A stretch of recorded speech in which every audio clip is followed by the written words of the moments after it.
Allez, c'est parti. Donc aujourd'hui, on va parler. Alors ce matin, on a parlé de recrutement, on a parlé d'ATS, etc. Mais finalement, on a assez peu parlé de l'expérience candidat qui est quand même au centre du processus de recrutement. Et donc, on va revenir sur un baromètre qui a été mené par iCIMS en partenariat avec HEC Conseil, HEC Junior Conseil. Oui, tout à Et fait. ce matin, je reçois donc Julie. Bonjour Julie. Bonjour, bonjour à tous. Julie, je te laisse te présenter rapidement, présenter ta structure aussi. Yes, alors je suis Julie Atlan, je suis Content Manager au sein d'iCIMS. Certains, je pense que vous êtes nombreux à ne pas connaître iCIMS, puisqu'iCIMS est présent en France depuis un an. On a fêté notre anniversaire de rachat, puisque certains d'entre vous devaient probablement connaître EasyRecruit, la structure à laquelle nous appartenions précédemment. Et donc iCIMS a racheté la société EasyRecruit il y a un peu plus d'un an. Et iCIMS, qu'est-ce que c'est? Eh bien, iCIMS, c'est un éditeur américain, historiquement basé donc aux États-Unis, qui maintenant est présent partout dans le monde, qui est un éditeur de solutions en mode SaaS, qui édite une plateforme qui s'appelle iCIMS Talent Cloud et qui a pour but d'accompagner les RH et les recruteurs à attirer, engager, recruter et développer les meilleurs talents. Donc, c'est vraiment très spécifique à l'univers du recrutement, qu'il soit interne ou externe dans les deux cas, c'est-à-dire en fait d'accompagner sur l'ensemble du cycle de vie des talents, que ce soit de la première visite sur un site carrière jusqu'à l'acte de candidature, puis le suivi de cette candidature, la préqualification et la qualification des talents, jusqu'à l'onboarding et la mobilité en interne. Donc c'est vraiment tout ce cycle de vie des talents que iCIMS traite et accompagne à travers des outils digitaux. Donc en mode SaaS. Ça fait aujourd'hui, pour ma part, 4 ans que je travaille sur tous ces sujets d'expérience candidat et des sujets RH. Et aujourd'hui, on est ravis de vous présenter les résultats de cette deuxième étude, notre deuxième baromètre de l'expérience candidat. On l'avait déjà mené en 2019 et on est heureux de l'avoir mené de nouveau cette année pour étudier l'expérience candidat que chacun vit quand ils arrivent sur vos sites, vos espaces carrières. Allez, on va directement rentrer dans le vif du sujet. Je Tout vais à te fait. laisser prendre la main pour nous présenter ces résultats. C'est parti. Donc, avant toute chose, je voudrais vous expliquer un peu pourquoi est-ce qu'on a choisi de faire ce baromètre et pourquoi est-ce que pour nous, aujourd'hui, c'est clé au sein d'iCIMS et c'est vraiment un des moteurs de notre approche. Euh, Pourquoi est-ce qu'on s'intéresse autant à l'expérience candidat? Parce qu'aujourd'hui, vous êtes nombreux et nombreuses à nous expliquer que vous êtes que vous rencontrez un peu des difficultés de recrutement et notamment en ce moment, je pense que de nombreuses entreprises connaissent soit une forte pénurie de talents, soit au contraire des besoins très très importants en recrutement. Donc c'est un des grands challenges que chacun et chacune vont devoir aborder, en tout cas pour 2022. Et aussi parce que selon une étude Manpower, on s'est aperçu que 7 entreprises sur 10 aujourd'hui rencontraient des difficultés de recrutement. Donc, Heu, on avait l'habitude de parler de guerre des talents. Certains aujourd'hui s'accordent à dire qu'on est plutôt dans un besoin d'affirmer vraiment une belle expérience auprès des candidats pour se démarquer, pour rester compétitif sur le marché du recrutement et le marché des candidats, hein, qui est très complexe en ce moment. N'hésitez pas en tout cas à partager avec nous si vous êtes dans cette situation-là dans le chat. Et donc, on s'est dit, voilà, est-ce qu'aujourd'hui, les recruteurs ont déjà pris du temps pour tester leur process de candidature? Est-ce que vous, en tant que recruteur, en tant que RH, vous vous êtes déjà mis dans la place d'un candidat en disant, bah voilà, je vais essayer de tester, de bêta-tester mon process de candidature pour justement savoir si vous créez une bonne expérience, si vous répondez aux attentes que les candidats peuvent avoir. Et c'est pour ça qu'on s'est dit, bah voilà, nous, on va demander à HEC Junior Conseil d'aller tester le process de candidature des plus grandes entreprises européennes. Donc pour ça, on a pris le Fortune 500 et on a choisi d'évaluer le process de candidature des 133 entreprises européennes présentes dans le Fortune 500. Donc, comment s'est déroulé ce baromètre? Je vais vous présenter rapidement la méthodo. Donc, on a demandé aux étudiants, à partir d'un CV unique sur des postes de commerciaux, d'aller essayer de candidater sur chacun des sites carrières ou espaces carrières de ces grands groupes. Donc d'évaluer l'interface, parce qu'aujourd'hui le process de candidature, commence dès le premier contact et le premier contact, il est sur le site carrière. Donc on leur a demandé d'évaluer le design, d'évaluer l'ergonomie. Est-ce qu'il est facile de trouver des informations? Est-ce qu'il est facile de trouver des offres? Est-ce qu'il y a des outils modernes mis à disposition sur le site carrière pour faciliter l'expérience? Est-ce qu'il y a un chatbot? Est-ce qu'il y a des vidéos? Donc voilà, globalement, quelle est l'expérience que vous vivez quand vous arrivez sur un site carrière? Puis, dans un deuxième temps, une fois qu'on a créé cette expérience, cette première expérience candidat, est-ce que cette expérience est assez attractive pour que le candidat puisse intégrer votre process de candidature? C'est-à-dire, est-ce qu'il va trouver une offre facilement? Est-ce qu'il va pouvoir y candidater facilement? Et nous allons voir qu'il y a vraiment des processus clés aujourd'hui et des processus courts pour à bien attirer les candidats. Et enfin, une fois que le candidat a trouvé la bonne offre, a pu y postuler, eh bien, qu'est-ce qui se passe après? On sait que à travers l'expérience candidat, il y a 3 piliers qui sont vraiment très importants de maîtriser. Ça va être la transparence sur la marque employeur et les valeurs de l'entreprise. Quel message vous voulez faire passer? Est-ce que la promesse que vous diffusez à travers votre site carrière correspond vraiment à votre marque employeur? Et ça, c'est clé et nous le verrons également dans ce webinaire. Le process de candidature, aujourd'hui, il doit être simple et il doit être rapide parce que tout un chacun, aujourd'hui, on a l'habitude de pouvoir tout faire en un clic. On s'est dit, est-ce que postuler en un clic, c'est possible? Donc, on l'a étudié également. Et enfin, le feedback. Le feedback, c'est une des clés que les candidats mentionnent après avoir postulé. Ils ont besoin que l'entreprise leur démontre ou leur rende en tout cas l'intérêt qu'ils ont, eux, démontré en postulant. Et ça passe par des communications un petit peu plus personnalisées, construire une relation de confiance. Donc, ce sont tous ces critères-là que nous avons souhaité étudier à travers ce baromètre. Et donc, je vous propose de rentrer directement dans le vif du sujet avec les principaux résultats que nous avons découvert à travers ce webinaire. N'hésitez pas surtout si vous avez des questions qu'on pourra prendre au fur et à mesure, hein, s'il y a des chiffres qui vous interpellent, n'hésitez pas. Donc concernant les interfaces, donc concernant les sites carrières, déjà, petit sondage, si vous pouvez mettre un petit mot dans le chat pour savoir, est-ce qu'il y a encore certains d'entre vous qui n'ont pas d'espace carrière ou pas de site carrière?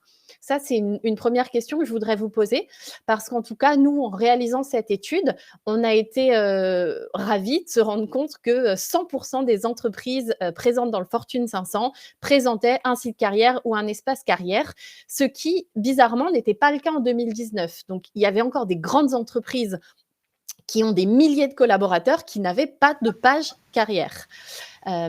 Donc, on s'est rendu compte vraiment que c'était un élément clé, un élément phare auquel les entreprises portaient de plus en plus attention. Et sur cette ergonomie du site, c'est-à-dire est-ce qu'il est facile de naviguer, est-ce qu'il est facile de trouver des informations, l'impression générale des sites carrières, elle est plutôt bonne. Puisque en moyenne, hein, les étudiants ont noté 3,5 sur 5 l'expérience utilisateur, un petit peu moins sur le design et on peut le comprendre que dans les 2 dernières années, les efforts de recrutement ont plutôt été mis sur des efforts sur les process en tant que tels et pas forcément sur la marque employeur. Et on va le voir aujourd'hui, il est important de reprendre les choses en main et d'aller à fond dans cette marque employeur parce que c'est ce qui va vous permettre de vous démarquer aujourd'hui auprès des candidats, surtout dans ce contexte un peu pénurique. Alors, je vous pose la question directement puisque je pense qu'on dort tous ce matin. Je vous ai fait un petit sondage, comme ça vous allez pouvoir répondre. Est-ce que vous avez, vous, un site carrière aujourd'hui dans l'entreprise? Parce qu'on a Marie qui nous suit, qui a répondu, Jenny et Thomas. Voilà. Donc là, on a un peu plus de réponses. On vous laisse encore 5 secondes. 5, 4, 3, 2, 1. Allez. On a une trentaine de réponses. Voilà. Super. Donc en fait, comme tu le disais, c'est pas forcément évident pour toutes les entreprises. On n'a pas 100% de sites équipés d'un site carrière aujourd'hui. Donc effectivement, c'est assez intéressant. Alors effectivement, il y a les sites carrières, et là, ça peut pour certaines entreprises représenter des montants un peu plus importants d'investissement pour créer un site carrière. En revanche, quand on parle d'espace carrière, on parle aussi de page carrière. Ça peut être un onglet simple sur le site pour valoriser vos offres d'emploi. Et aujourd'hui, ce sont des choses qui sont assez simples à faire et qui sont vraiment primordiales aujourd'hui pour que les candidats puissent identifier des postes qui sont disponibles en interne chez vous et puis qu'ils puissent bien entendu y postuler assez facilement, assez simplement. Sur l'ergonomie du site carrière par industrie, on s'est dit ça doit être important aussi de faire cette typologie-là. Et on s'est rendu compte que dans les secteurs de la grande distribution et de l'assurance et aussi tout ce qui va être retail, commerce de détail, l'ergonomie était plutôt très bien notée. Et vous allez me dire, ça paraît plutôt logique puisque ce sont des entreprises qui sont habituées à travailler sur des plans marketing, qui travaillent beaucoup leur image et donc naturellement, ce marketing, il est aussi appliqué au recrutement et le marketing de recrutement aujourd'hui, c'est quelque chose de très important auquel il faut pouvoir attribuer aussi du temps et des budgets, même si on en a peu, mais il y a des petites actions très simples et assez, faciles à mettre en place qu'on pourra voir, en fin de webinar. Sur l'utilisation justement des outils un peu plus modernes, ce qui va être des chatbots, des vidéos. Alors il y a quelque chose qui est incontestable aujourd'hui, c'est que les chatbots effectivement, ils ont le vent en poupe sur tout ce qui va être expérience client, donc en B2C. Un petit peu moins encore en B2B, mais on sent que les entreprises ont envie d'y aller. Alors effectivement, c'est un peu plus d'investissement en temps et on comprend que les 2 dernières années n'ont pas forcément été très propices à mettre en place ce genre d'outils parce que c'est engageant financièrement et que c'est un engagement également parfois pour certaines entreprises en temps, sauf quand c'est lié à un ATS, comme on peut le faire, chez iCIMS où là, c'est vraiment clé en main et très simple à prendre en main. 9 aujourd'hui utilisent des chatbots sur leur site de recrutement, donc c'est un petit peu plus qu'en 2019, mais ça reste encore assez faible. Et quand on parle justement de marketing de recrutement et qu'aujourd'hui l'expérience candidat peut être assimilée à l'expérience client en B2C, en tout cas, on peut se dire que c'est une tendance qui va progresser dans les années à venir parce que ça engage les candidats qui ont à tout moment quelqu'un en face ou en tout cas une IA qui va pouvoir leur répondre à leurs questions les plus simples, les plus basiques, mais parfois aussi un peu plus complexes, les aider à trouver un job qui va matcher avec leurs compétences, avec leur CV. Quant à la vidéo, eh bien là, c'est incontestable. La vidéo, c'est plus de 80 aujourd'hui, 88 selon Cisco, de présence sur le web. Donc les entreprises l'ont bien compris et 74 aujourd'hui des entreprises qu'on a étudiées utilisent des vidéos sur leur site carrière et même 8 les utilisent sur les offres d'emploi. Ça peut paraître encore assez nouveau comme tendance, mais en tout cas, c'est quelque chose qui est très apprécié par les candidats. Pourquoi? Parce qu'en fait, aujourd'hui, une offre d'emploi est souvent très linéaire avec, des bullet points pour expliquer les différentes missions, pour expliquer les valeurs. Mais en fait, finalement, quoi de mieux que quelqu'un qui vienne, présenter son job, à l'aide d'une petite vidéo, pour expliquer ses missions au quotidien, ce qu'il aime dans son travail, dans son quotidien. Donc aujourd'hui, il y a certaines entreprises comme Box par exemple, que certains connaissent sans doute, comme Unilever au niveau international, qui utilisent des vidéos sur leurs offres d'emploi. Ces petites vidéos, elles ont aussi, on le verra un peu plus tard, l'avantage d'être facilement réalisables puisque, il y a des outils, comme nous proposons aussi, chez iCIMS, un outil qui permet en fait au collaborateur de se filmer lui-même de chez lui en répondant à une simple question et au recruteur de pouvoir la diffuser sur les différents sites et offres d'emploi. Puis ça humanise l'entreprise, hein. Tout à fait, tout à fait. Juste pour répondre à la question de Sandra, combien d'entreprises ont été interrogées pour cette étude? Ce sont 133 entreprises européennes. Il y en avait 31 françaises au sein de ce panel. Donc, c'est vraiment une étude européenne. Aujourd'hui, la plupart des entreprises, elles ont vraiment compris que l'usage de la vidéo, c'était de pouvoir donner un visage plus humain à sa structure, mais toutes ne l'utilisent pas encore comme un avantage vraiment stratégique dans le sens où une vidéo corporate d'entreprise qui a été parfaitement pensée et réalisée par la com avec des messages corporate, ça a certainement moins d'impact aujourd'hui que de faire parler, de faire témoigner ses collaborateurs, ses employés, pour qu'ils puissent mettre en avant ce qu'ils aiment dans l'entreprise, mettre en avant les valeurs. Et ça donne vraiment un côté authentique à l'expérience candidat qui est proposée sur ces sites carrières. Carole nous demande en quoi le chatbot améliore vraiment l'expérience. Alors, tout dépend bien entendu du type de chatbot. Il y a des chatbots qui vont permettre uniquement de filtrer les candidats, c'est-à-dire ils vont venir sweeper leur CV et l'entreprise et le chatbot va venir analyser le CV en disant voilà, nous on a une offre d'emploi qui peut correspondre à vos compétences. Donc là, c'est avec de l'extraction de données qui est un matching de job. Il y a des chatbots qui vont simplement venir comme des chatbots informatifs, donc donner si un candidat dit est-ce que vous avez des jobs en marketing, quelles sont vos valeurs, voilà, ce genre de questions vraiment très simples sur l'expérience. Pourquoi est-ce que ça améliore l'expérience? Parce que c'est de l'instantané.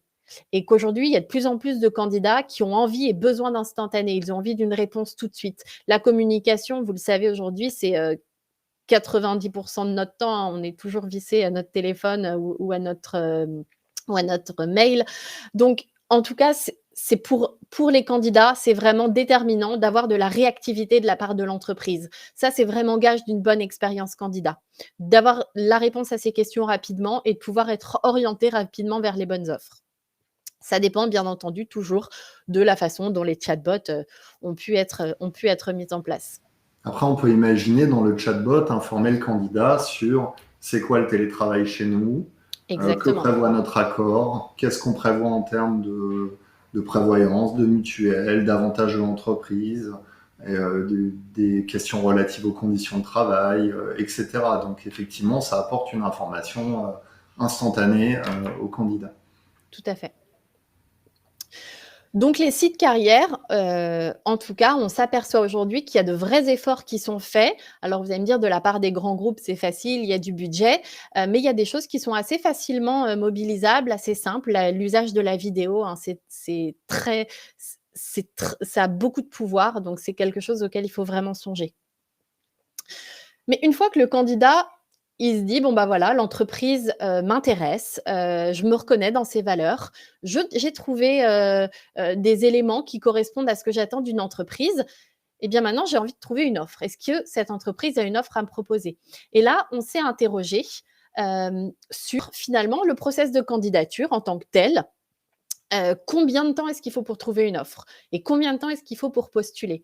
Donc là, on a demandé aux étudiants qui ont réalisé la mission de compter le nombre de clics qu'ils devaient faire pour trouver une offre. Donc à partir du moment où ils intègrent quelles sont nos offres ou où sont situées les offres, on s'est aperçu qu'il fallait en moyenne 5,5 clics pour trouver une offre correspondante à un poste de commercial. De manière générale, c'est plutôt un bon résultat, hein, puisque les offres d'emploi restent plutôt faciles à trouver. C'est un des critères essentiels, hein, si on veut engager rapidement le candidat, autant qu'il puisse s'identifier très rapidement à un poste disponible en interne. En revanche, vous allez le voir, ce n'est pas la même chose pour le temps moyen qu'il faut pour postuler, puisqu'une fois qu'on a trouvé son offre, il faut en moyenne 6,7 minutes par offre pour postuler. Alors, je ne sais pas, si pour vous ça vous paraît, peu ou beaucoup, mais mettez-vous à la place d'un candidat, qui doit, toute la journée, quand dans sa recherche d'emploi, chercher des informations sur l'entreprise, chercher une offre et ensuite il se retrouve à devoir postuler et là, ça lui prend plus de 6 minutes par candidature. C'est de manière générale assez long. Et justement, on s'est demandé aujourd'hui comment est-ce que les entreprises font pour mener ce processus de candidature. Est-ce qu'il est possible de postuler en un clic avec l'arrivée justement du postuler en un clic par LinkedIn, par les réseaux sociaux? Est-ce que les entreprises ont intégré ces différentes actions à leur site? La bonne nouvelle, c'est oui. 50% aujourd'hui proposent de postuler en un clic, ce qui est beaucoup plus qu'en 2019 ou qui est plus de 22% sur le chiffre de 2019. Donc c'est énorme, c'est un vrai progrès. Ça montre qu'il y a une vraie volonté des entreprises d'engager rapidement les candidats dans le processus de candidature. En revanche, il y en a encore plus de la moitié qui demandent la création d'un compte pour postuler. Créer un compte, je vous rappelle basiquement ce que c'est mettre un email, c'est mettre un mot de passe. Quand on a déjà des mots de passe sur la plupart des sites internet, ça peut être pénible et ensuite, la plupart du temps, c'est remplir des formulaires. Des formulaires qui correspondent peu ou prou à toutes les informations qui sont intégrées dans votre CV. Alors, il y a des entreprises qui utilisent le CV parsing, qui est donc l'intégration du CV dans un formulaire pour remplir de manière automatique les champs. Et ça, c'est déjà un très bon point.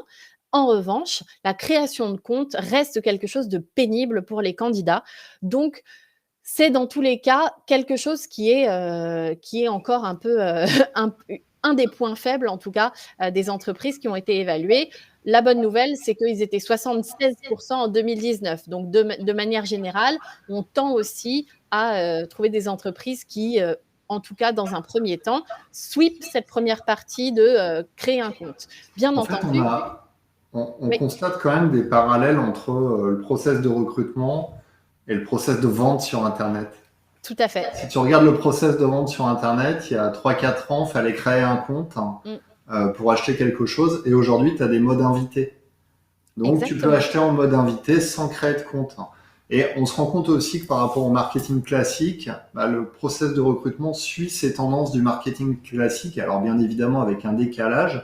En fait, pour rester dans les habitudes, les usages de consommation du web, finalement. Le recrutement se colle petit à petit à la vente quasiment, au process de vente qu'on rencontre sur Internet.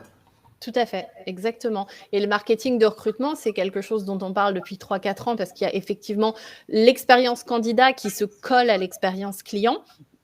Et comme tu le disais, je mets au défi certaines personnes ici de dire un jour j'ai arrêté de commander un article parce qu'il fallait encore que je me crée un compte. Et ben c'est la même chose aujourd'hui pour un candidat qui peut se dire oh non, j'ai encore besoin de créer un compte. Je passe à un autre groupe, à une autre entreprise, j'essaie de trouver une autre offre. Donc vraiment pour maximiser l'engagement, l'idée c'est en tout cas dans un premier temps, parce que bien entendu si la candidature est potentiellement présélectionnable par l'entreprise, bien sûr par la suite si l'entreprise a besoin de plus d'informations, elle peut demander la création d'un compte pour avoir plus d'informations. Mais en tout cas pour simplement créer l'engagement, être rapide et concis, c'est vraiment la base. Alors, il y a Benoît qui fait une remarque qui est intéressante. Il dit oui, mais en fait, le problème, c'est qu'un candidat qui va postuler en un clic, potentiellement, justement, on aura peut-être moins d'engagement dans la suite du process. C'est-à-dire que le candidat va faire clic, clic, clic, je postule, et voire même, moi j'ai déjà entendu des DRH me dire, les candidats postulent, et puis quand on les appelle, ils se rappellent même plus qu'ils ont postulé à l'offre. Oui, alors c'est à double tranchant dans le sens où on veut que ce soit facile, donc on va arriver à engager un peu plus de candidats. Sauf que dans ce pool de candidats, on va avoir vu qu'on élargit le pool de candidats, on va avoir potentiellement plus de chances d'avoir les bons candidats que de perdre ceux qui se Ouais. diraient ben voilà, le processus est trop long, moi j'y vais pas. Donc on a plus de chances de perdre les bons que d'en gagner trop de mauvais. Et après, bien entendu, l'idée c'est d'avoir un bon process de filtrage et de présélection pour ces candidats-là. Donc ça, il est évident que il y a la part de l'instantané qui va venir forcément jouer un rôle là-dedans. Mais en tout cas, vous allez réussir probablement à engager les meilleurs. Et tout dépend des postes également pour lesquels vous voulez engager. Sur des postes de recrutement volumique, bien entendu que le postuler en un clic va générer un grand nombre de candidatures. Et plus vous allez avoir de candidatures, plus vous allez avoir la chance d'avoir des bons profils. En revanche, sur des profils très pénuriques, vous allez avoir plus de candidatures, mais en tout cas, le filtrage va être plus simple parce que vous avez probablement des critères d'entrée directe en poste avec des compétences spécifiques auxquelles le candidat devra répondre.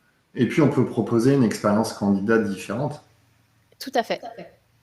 On peut avoir un process, comme tu le dis, pour des postes récurrents ou du recrutement volumique, et puis adapter un process sur son site carrière différent pour des postes plus capés ou sur des postes pénuriques. Exactement, il y a vraiment un arbitrage à faire entre les postes qui vont nécessiter se postuler en un clic pour créer de l'engagement, et puis d'autres postes, effectivement, où on va créer une expérience peut-être un peu différenciante par un autre moyen que le postuler en un clic, hein, bien entendu. Ensuite, une fois que le candidat a cliqué sur postuler, qu'est-ce qui se passe? Et on parlait tout à l'heure d'expérience candidat et de feedback. Et ça, c'est vraiment très important pour les entreprises. Et on sait que c'est le point faible et on sait que ça prend du temps. Et quand on dit très simplement, l'idée aujourd'hui, c'est de répondre à tous les candidats, on nous dit oulala, c'est impossible, j'ai pas le temps. Donc, on sait que c'est un des grands challenges des équipes de recruteurs aujourd'hui, que ce soit dans des grandes entreprises comme dans des petites entreprises. Et aujourd'hui, il y a encore plus de la moitié des entreprises qui ignorent les candidatures. Et là, on est chez les grands groupes. Aujourd'hui, le temps de réponse moyen pour ce process de candidature sur la France, notamment, c'est il y a 4, pardon, excusez-moi, je reprends. Aujourd'hui, en moyenne, il y a 100% des entreprises en France qui vont envoyer une réponse automatique.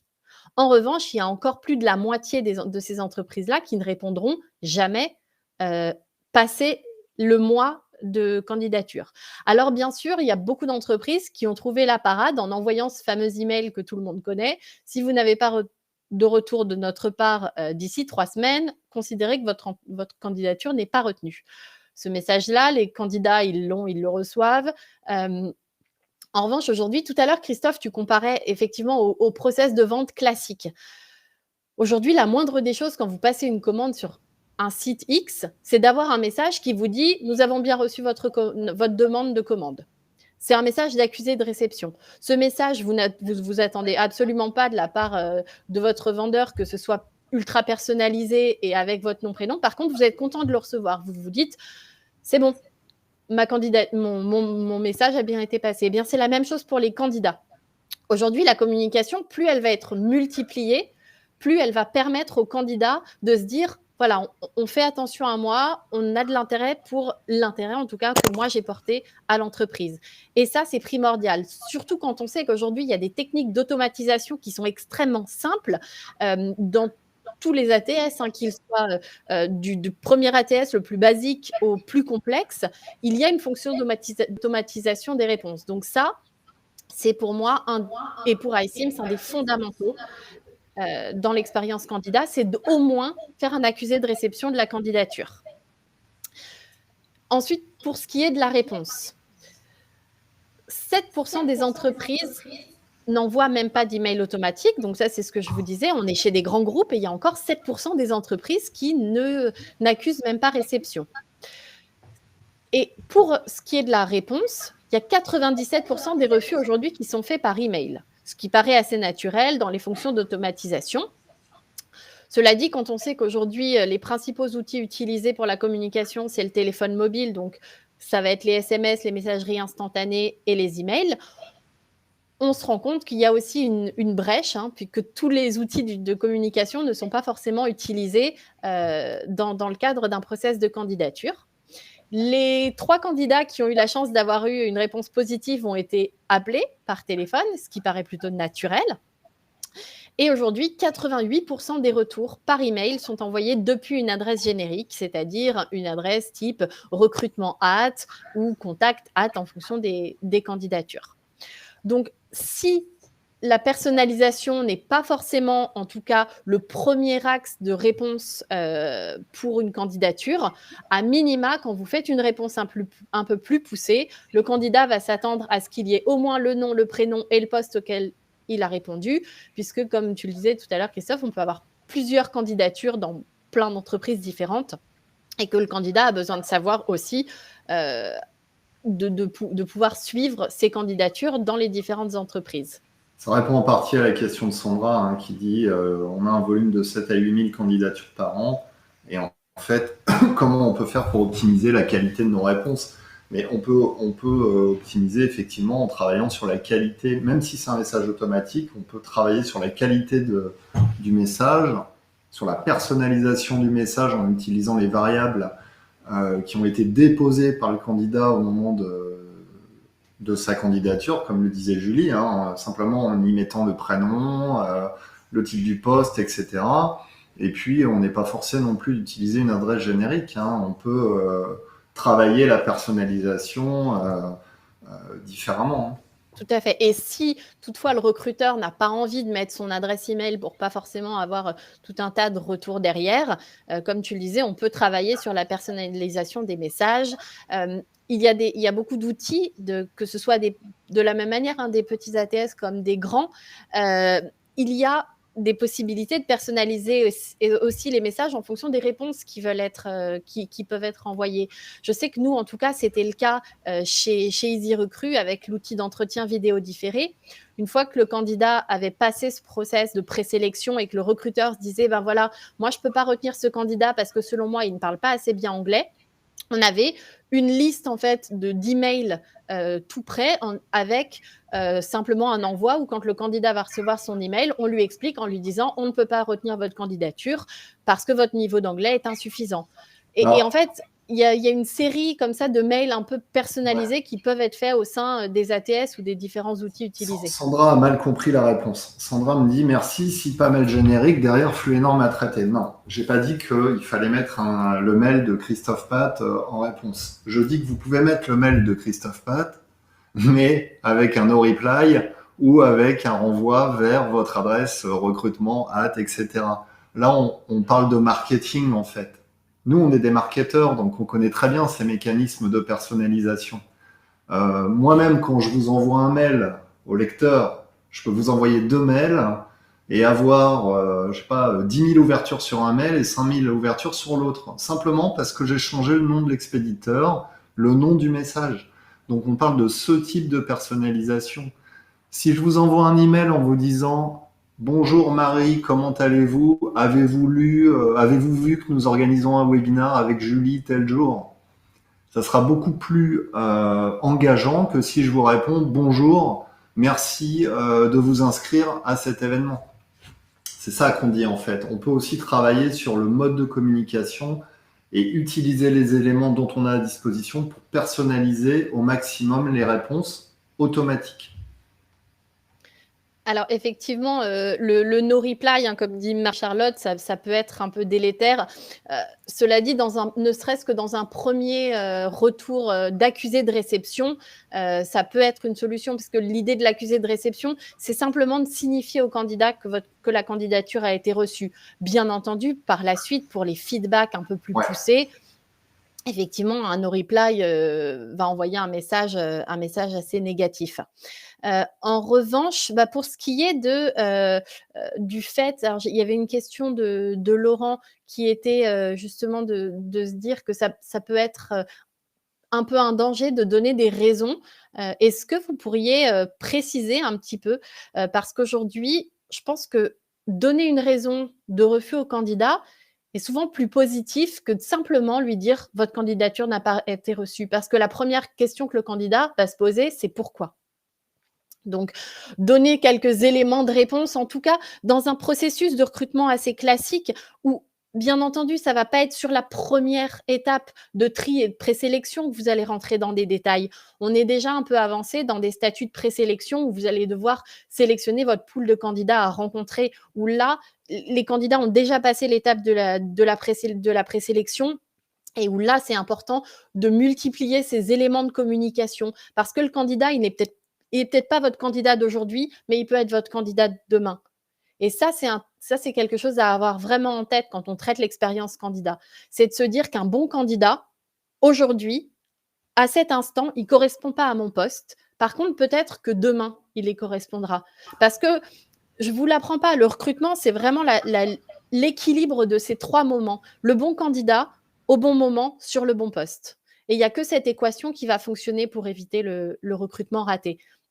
Donc, vraiment, l'expérience candidat, il faut que tout au long du cycle, en tout cas du parcours talent, elle soit, il faut que le candidat puisse se dire: «Bon, bah, c'était pas pour moi cette fois-ci, mais peut-être qu'il y aura une prochaine offre la prochaine fois et j'aurais envie d'y revenir parce que l'expérience que j'ai vécue, elle était pas agréable». Ou bien parce que mon frère, mon cousin, mon ami, il pourrait peut-être correspondre à cette entreprise-là et parce que j'ai vécu une bonne expérience, je vais pouvoir recommander l'entreprise. On nous demande: «Est-ce qu'un candidat peut demander le motif du refus?» Alors évidemment qu'il peut le demander, sauf qu'aujourd'hui, dans la plupart des cas, les entreprises, elles ont peu de temps pour y répondre et que parfois, le candidat peut se retrouver, sans réponse, hein. Ça, il y a pas de recette miracle et la demande du motif de refus n'est absolument pas un élément, une obligation, légale ou quoi que ce soit pour l'entreprise, hein. Hem, pour passer à la suite, alors attention, vous me dites: «Attention aux écrits sur les motifs de refus». Bien entendu, les motifs de refus, il faut qu'ils soient, motivés et il faut qu'ils soient, objectifs. Donc ça peut être si dans votre offre, vous avez demandé un niveau spécifique d'anglais, si le candidat ne l'a pas, beh, ça me paraît être un motif de refus tout à fait légitime. Bien entendu, on ne va pas refuser, des candidats sur des motifs complètement subjectifs, évidemment. Enfin, ça me paraît, ça me paraît être la moindre des choses. Et donc pour Laurent, mieux vaut être, le plus neutre possible et ne pas donner trop d'informations. Après, ça appartient à chacun dans sa stratégie de communication de choisir la façon dont il a envie ou besoin de communiquer avec les candidats et selon vos volumes de candidature aussi. Mais en tout cas, voilà, sachez que plus vous avancez dans le processus de candidature, plus un candidat va être en droit et en attente d'avoir des informations, sur la raison pour laquelle il est sorti du process. On parle bien entendu toujours pas de la première étape qui est le filtrage classique, des candidats. Pour aller un peu plus loin, du coup, suite à ces différents résultats du baromètre, déjà avant de rentrer, dans cette dernière, partie du webinar, je voudrais savoir, vous, quel est le chiffre, qui vous a interpellé le plus pour ce webinar, pour ce baromètre, pardon? Est-ce que ça va être les chiffres sur l'interface? Est-ce que c'est sur le temps pour postuler? Voilà, s'il y a un chiffre qui vous a un peu interpellé, n'hésitez pas à le mettre en avant. Et Marie-Charlotte nous dit qu'au contraire, un feedback le plus détaillé, précis et constructif possible sera d'autant plus apprécié et vous garantira une bonne relation avec le futur candidat. Je suis 100 d'accord avec vous, Marie-Charlotte. Et un feedback est meilleur au téléphone, évidemment, mais j'imagine que vous n'avez pas tous les agendas pour appeler, tous les candidats. Mais en tout cas, plus vous avancez dans le process, si vous avez bien entendu la possibilité, d'appeler une petite partie des candidats, en tout cas ceux que vous avez identifiés comme étant les meilleurs potentiels talents, si vous avez le temps de le faire, évidemment. Alors effectivement, le nombre de clics pour postuler, ça en a intrigué certains. Le 6 minutes pour postuler, tout à fait. L'apport de la vidéo aussi, le nombre de clics pour postuler, le temps pour postuler. Effectivement, le fameux 6 minutes pour postuler, c'est un des chiffres, un des grands chiffres marquants du baromètre et qui n'ont depuis 2019 que très peu évolué, hein. Le chiffre, on était à 2 minutes 11 en 2019, déjà sur ce chiffre-là. Et il faut savoir, si vous voulez que je vous fasse un petit zoom rapidement sur la France, hein, aujourd'hui, il faut, plus de 20 clics pour appliquer, pour postuler sur les sites en France. Donc la France est pas forcément un très bon élève là-dessus. En revanche, il faut moins de 5 clics pour trouver une offre d'emploi. Donc là, pour le coup, on les entreprises, étudiées sont plutôt sur la bonne voie. Et il y a 67% des compagnies françaises qu'on a étudiées qui proposent le postuler en un clic. Donc une fois de plus, on est plutôt de bons élèves, hein. De manière générale, sur ce baromètre, la France n'a pas à rougir de ces entreprises qui utilisent de bons moyens pour offrir une meilleure expérience candidat. En tout cas, on sent que c'est vraiment dans la mouvance actuelle que de mettre les efforts sur l'expérience candidat, et quelque part, on n'a pas vraiment le choix quand on est dans une pénurie de candidats comme on peut la vivre, en tout cas en ce moment, sur certaines entreprises et sur certains postes.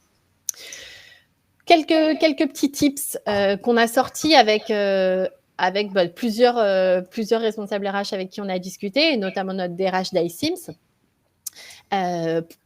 Pour attirer et engager, parce que clairement, ce sont les 2 leviers qu'on a étudiés à travers ce baromètre. C'est vraiment l'attraction des candidats et comment ensuite on les engage dans le process. Alors, le site carrière et l'offre, donc ça peut être l'espace carrière et l'offre, hein, pour ceux qui n'ont pas de site dédié. Donc, c'est de pouvoir créer un espace vraiment dynamique et engageant, parce qu'aujourd'hui, il faut donc donner un maximum d'informations aux candidats pour qu'ils puissent se dire, ben voilà, j'ai envie d'aller travailler dans cette entreprise-là pour ses valeurs, pour son dynamisme, pour sa politique de télétravail, effectivement, pourquoi pas, mais mettre en avant en tout cas tout ce qui vous ressemble, et ce qui fait que les candidats que vous allez attirer vont être des candidats qui vont ressembler à ces critères-là et à ces valeurs et qui vont postuler.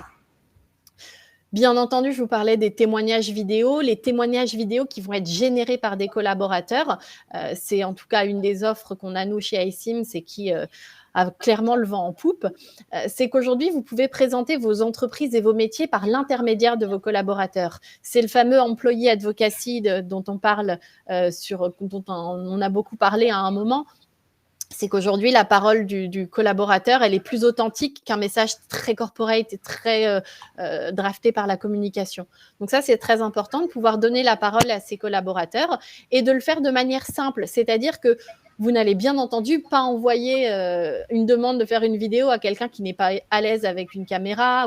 C'est vraiment aussi sur un motif d'engagement en disant, bah voilà, est-ce que ça te dit de présenter ton poste, et on s'aperçoit qu'il y a beaucoup d'engagement. Ça montre aussi un intérêt très clair et qu'on valorise certains collaborateurs. Donc, il y a un double emploi, il y a une expérience collaborateur et une expérience candidat.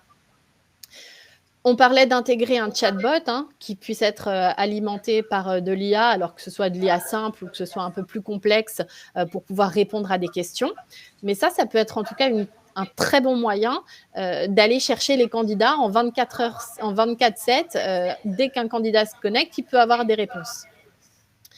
Et enfin, ajouter des vidéos pour humaniser vos offres d'emploi, ben ça, c'est l'usage détourné, en tout cas, des témoignages vidéo. C'est de pouvoir présenter l'offre d'une manière un peu différente qu'une liste de missions à l'après-vert, avec des choses assez statiques.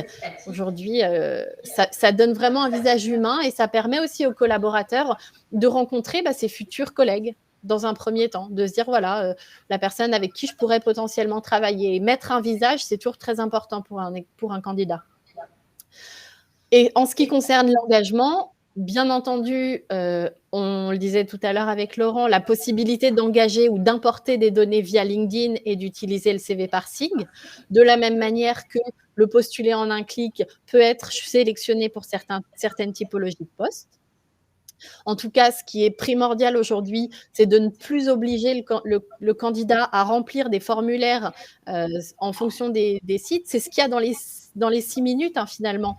C'est ce fait d'aller, peut-être que dans la journée, le candidat va devoir remplir 10 fois son champ formation ou son champ expérience. Au bout d'un moment, on comprend qu'il puisse en avoir marre, dans la mesure où toutes ces informations sont concentrées sur son CV. Bien entendu, envoyer à minima un email automatique au candidat.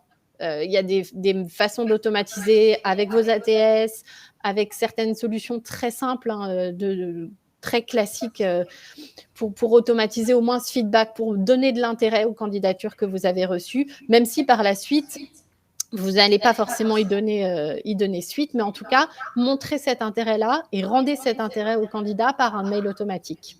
Ensuite, dans la communication, effectivement, tout ce que vous allez pouvoir automatiser comme communication, que ce soit par l'usage de l'email ou par l'usage d'autres outils de communication, comme le recrutement par SMS, ça fonctionne de plus en plus outre-Atlantique et c'est en train d'arriver chez nous.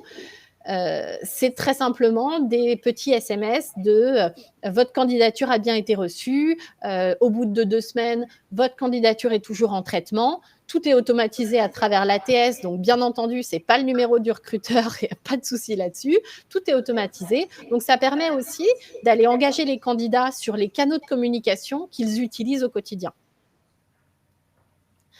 On avait un petit message de Carole. Parole aux collaborateurs, meilleure idée du monde car ça peut permettre d'éviter le gap entre le discours RH et marketing.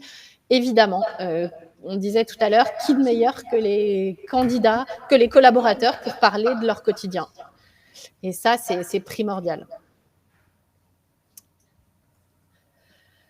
Je ne sais pas si vous avez des questions sur le baromètre. N'hésitez pas à les mettre dans le chat. Si vous avez des questions sur ces différentes solutions dont on a parlé. Voilà, à l'écran apparaît aujourd'hui la solution iCIMS Talent Cloud que nous on propose aujourd'hui, qui va travailler sur l'intégralité de ces étapes du parcours de recrutement. Et comme on le disait tout à l'heure, du parcours de candidature au suivi de candidature, jusqu'au feedback et jusqu'au onboarding, à l'engagement des collaborateurs, le passage du candidat au collaborateur. Donc, nous, on propose aujourd'hui une solution vraiment complète pour l'acquisition de talents. On est une solution best of breed. On s'intègre à tous les outils RH et SIRH qui peuvent déjà être mis en place en interne. C'est intégré, puisque l'idée aujourd'hui, c'est d'être 100% dans la simplicité pour le recruteur. Jenny nous dit l'envoi de SMS a un coût, surtout si on est sur un important volume de recrutement. En fait, non, Jenny. Envoyer un SMS aujourd'hui, je ne veux pas dire que ça coûte rien, mais ça ne coûte pas grand-chose en réalité. Et quand je dis pas grand-chose, je parle de centaines d'euros, pas de milliers d'euros, même pour des volumes de 8000. Donc en pratique, quand on a les bons outils, en fait, non, ça ne coûte pas très cher. Est-ce qu'on peut quand même montrer, quand on avait fait la petite répète, tu m'avais montré un site, justement, outre-Atlantique Oui, bien sûr. Alors, déjà, c'était le site d'Aldi, mais ici, je vous avais fait une petite copie d'écran. Ça, c'est le site d'AstraZeneca. Alors, désolé pour la référence Covid du moment, mais AstraZeneca utilise aujourd'hui sur son site carrière ces petites vidéos directement en pop-up sur le site carrière qui viennent répondre à des questions. Vous pouvez également cliquer sur le site carrière d'Aldi que Christophe a mis dans le chat. Ou quand vous allez ouvrir, vous allez voir ces petites vidéos pop-up de collaborateurs qui se sont enregistrés sur tout un tas de sujets. Ça peut être quel est ton quotidien, qu'est-ce qui te plaît chez Aldi, pourquoi avoir choisi cette entreprise, quelles sont les valeurs dans lesquelles tu te reconnais. Donc voilà, tout un tas de petites vidéos qui sont assez engageantes. Alors, moi, il m'a vachement plu ce site d'Aldi parce que je trouve qu'il est très engageant. Ils sont quand même sur un métier où il y a beaucoup de turnover. En plus, on n'est pas en France, donc ça bouge beaucoup plus. Donc les contraintes de recrutement sont beaucoup plus fortes. Et je trouve que il retranscrit bien l'expérience que vivent les salariés. On a un certain nombre de vidéos des différents métiers. Ensuite, on a ces petites vidéos là, comme tu as mis en incrustation. Et puis ensuite, on retrouve quand on focus sur un métier en particulier, d'autres vidéos qui sont des mini-reportages de 3 à 5 minutes de mise en situation. Donc là, en tant que candidat, je trouve qu'on est vraiment projeté dans l'entreprise, dans le job. Et c'est vrai que je trouve qu'en France, alors moi, ça fait quand même un moment que je regarde ce qui se passe dans le monde RH, on en est quand même assez loin. Et je pense qu'il y a quand même des choses à aller piocher outre-Atlantique en termes de marketing euh, et de communication autour du recrutement. Tout à fait. Sandra nous disait, mais les collaborateurs, est-ce qu'ils ne se transforment pas en commerciaux?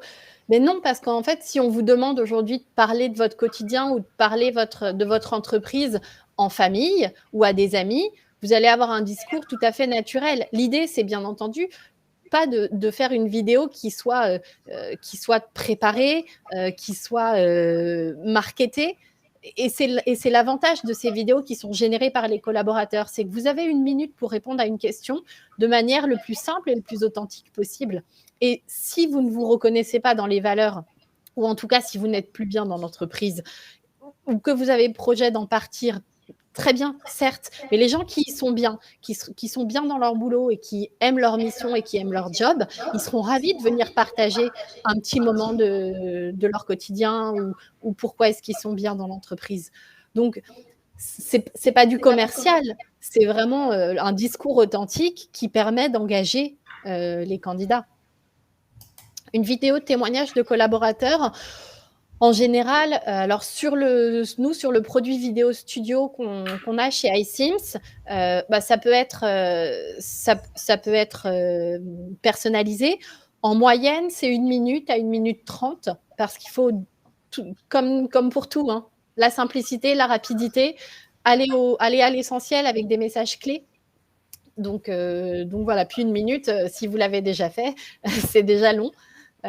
Donc c'est bien en général. Après, les vidéos un peu plus corporate, vous pouvez vous permettre d'aller un peu plus loin. Mais en tout cas, sur des témoignages très courts, la minute, c'est parfait. Sachant que iSIMS propose une solution qui permet de faire de l'enregistrement sur ces vidéos, on va dire, introductives.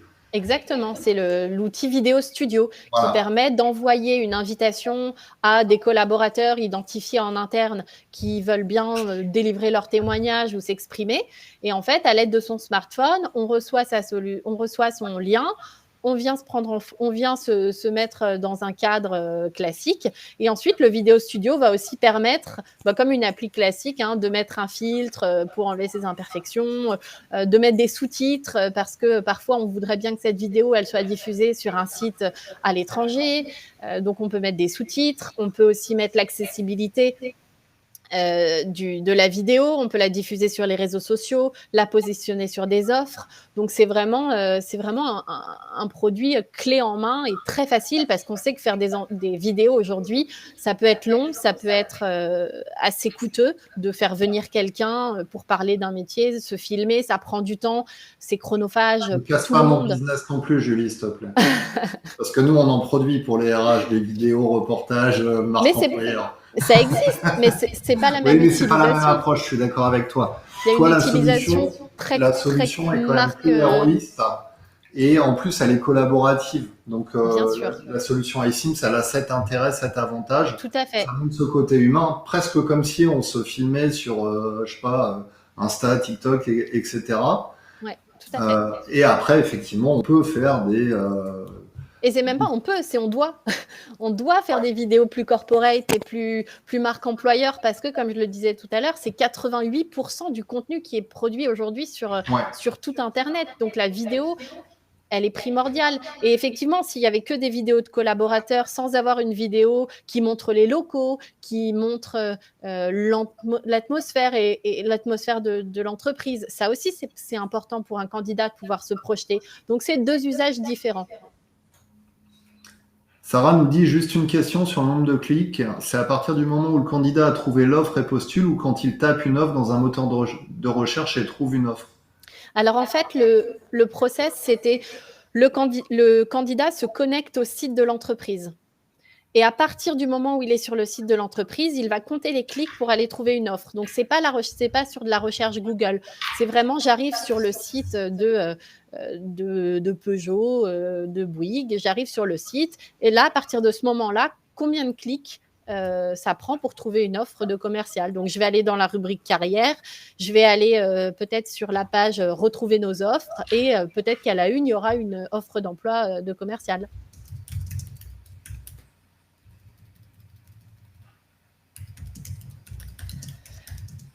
Donc, nous sommes arrivés au bout de ce webinaire.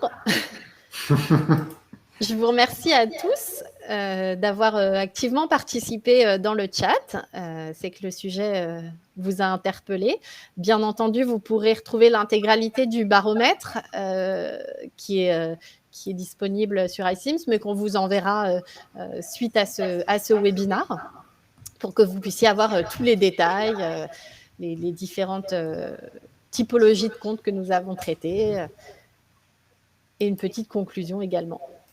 Et le replay, vous le retrouverez sur MyRHline en début de semaine. On vous remettra aussi le lien pour aller retrouver ces résultats. Comme ça, ça doublera. Comme ça, vous serez sûr de l'avoir. Et je vous ai mis dans le chat le lien vers iCIMS si vous souhaitez en savoir plus sur la solution proposée, demander une démo. Julie, vous pouvez la retrouver aussi sur LinkedIn, si vous avez des questions à lui poser. N'hésitez pas. Super. C'est parfait. Merci à toutes et à tous. Merci Julie. À tous. Merci Christophe. Je vous souhaite un excellent week-end. Il est vendredi midi. Je vous propose de ne pas travailler cet après-midi. Rentrez chez vous. Allez, je vous souhaite une bonne fin de journée, une bonne fin de semaine et puis je vous dis à bientôt. Au revoir. Merci, au revoir.